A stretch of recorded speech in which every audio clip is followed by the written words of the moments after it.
কি লোভ লাগছে তো? তো চলো সহজ উপায়ে এরকম তুলতুলে গোলাপ জামুন তৈরি করার পদ্ধতি তোমাদেরকেও বলে দিই। গুড মর্নিং বন্ধুরা, নিয়ে চলে এসেছি আরো একটা রেসিপি। হ্যাঁ, অনেক দিন পর আমি নিয়ে এলাম এরকম রান্নার রেসিপি। তো ফার্স্টে আমি 8 থেকে 9টা পাউরুটি নিয়ে তার চারপাশের দিকগুলো সব কেটে নিয়েছি। তোমরা চাইলে রাখতেও পারো, আবার কেটে নিতেও পারো। তারপরে অল্প দুধ দিয়ে ভালো করে মেখে ডো করে নিয়েছি।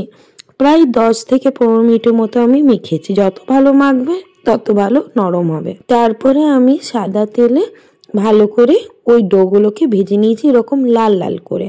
তারপরে ফ্রাইং প্যানে চিনি পরিমাণ মতো, তোমরা যতটা পারবে ইউজ করবে। তারপর জাফরান আর এলাচ গুঁড়ো দিয়ে আমি জল দিয়ে দিয়েছি। এটাকে কিন্তু প্রায় 2 মিনিট অন্তর অন্তর ভালো করে নাড়তে হবে, না তো এক জায়গায় দোলা পাকিয়ে যাওয়ার সম্ভাবনা রয়েছে। বেশ কিছুক্ষণ নাড়ার পর চিনিগুলো গলে এলে এই ভাজা মিষ্টিগুলো অ্যাড করি। তারপর আবার বেশ কিছুক্ষণ নাড়তে হবে।